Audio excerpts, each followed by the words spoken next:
It's really great. So next up, our next stand-up performer, he is co-president, co-founder of Standup Club, pretty much the reason it exists, Eric Mellis!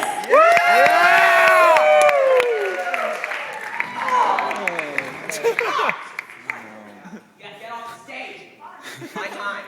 Hi everyone, how are you doing? I'm pretty much going to be here just to be upset about a few things. And one thing I'm really upset about is fucked up TV intros. Like really just terrible TV intros that you don't know where they came from. My favorite example is Cold Case. It is the most hypersexual, just like you don't know what to do with it, TV intro ever. So I'm going to set it up for you. So basically what happens is the episode starts off with what's going to happen in the bulk of the episode. And so it's some nice 1920s family, and the father says, I have to go to work, be back at 6. And once he walks out the door, you're like, damn it, he's going to die. And so instead of going to work, he goes to the dreaded moonshine plant, and you're like, definitely he's going to die now. And so by 6 p.m., he's face down in a ditch, and then it goes to present day, and this like model-esque head detective comes in and he's like, look what we have here. A cold case. And then, the last thing I would expect to happen happens. This noise.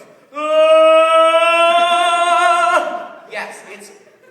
Wikipedia describes it as an otherworldly cry. But to me it sounds like the most fucked up orgasm I've ever heard. I mean, I don't know, male, female, I don't know how big of a dick you need to have to make something sound like that.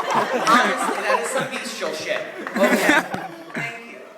So then, if it couldn't get any worse, then what happens is they roll the credits, and the credits are dramatic music and the lead detective doing fucking model poses. This is not America's Next Top Canceled crime drama. So it's like this boom, boom, boom, boom, boom, boom, boom, cold case. It's like, I don't need to even watch the show anymore. Like, I just had my full entertainment. I can go now. Like, really, and the thing that could possibly be more fucked up than that is myself. I have just been a disappointment my entire life, and I am proud of it, up until my birth. And let me tell you why. Because my parents were very athletic when they were younger. My dad was on Johns Hopkins lacrosse, and I could give you some sort of like sports analogy for that, but I only watch women's tennis. So let me go with Serena Williams. That team is like Serena Williams. And my mother was very athletic. She played tennis. She could have been the white Serena Williams. I don't know. But so they decided to name me after Vikings. Fucking Vikings. My name is Eric Lars. Like Eric the Red. That dude was so hardcore, he got banished from 2 countries. And there were only 3 back then. So I don't know what you have to do. I really don't know what you do. Seriously, the last place he went was Greenland, since nowhere else would take him. It's like that's what I had to be put up to. And the only thing that could have been more hardcore is if I was Chuck Norris Mellis. They just went out and just named me Chuck Norris Mellis. That's the only way I could have had more to live up to. And so here is how I feel like I came out of the womb. I jump out and I'm like, oh hey! I am so excited to just do, I'm gonna paint my room. I'm thinking fuchsia, but dark cyan sounds great. It just sounds great. It better not be no shade of purple or I'm gonna cut a bitch. I'm pretty sure I was a disappointment then.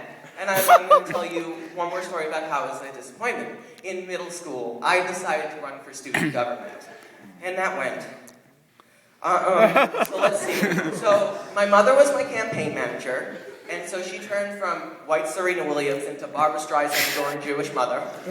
Straight out the gate, she loves so Barbara, I love my mother for that. So anyway, she was my campaign manager, and so she made all these posters that had my face put onto Mighty Mouse. Oh, you don't know who Mighty Mouse is? It's the 1942 superhero rodent that no fucking 7th grader in 2000 knows exists. And he was in all these super cool poses, like this. Hold on. Let me tell you. He was like... And it said things like Eric Super. You can fill in what comes after super. Since it was my face, So anyway, it comes to speech day, right? And I have one other opponent, and it's this girl with a throat problem, right? So, no problem. No, when I think a throat problem, it's like a T-Rex went on Kesha on a bottle of laxatives and is on the toilet crying out for dear life. It's like, it was a noise coming from the underbelly of the netherworld. It was disgusting. Like, oh my gosh. It's probably like Heidi Montag's vagina. It's just like something you never want to go near. Oh my gosh. And so anyway, she goes first, right? So everyone's just disgusted. It's over the loudspeaker, so there's no way you can avoid it. No way you can avoid that noise. And so anyway, so it's my turn, right? And I take the mic and I'm just like, hi, I'm Eric Lars Mellis, and I'm a very benevolent person. And then I lost. Yeah, so that's my set. I hope I didn't disappoint you guys.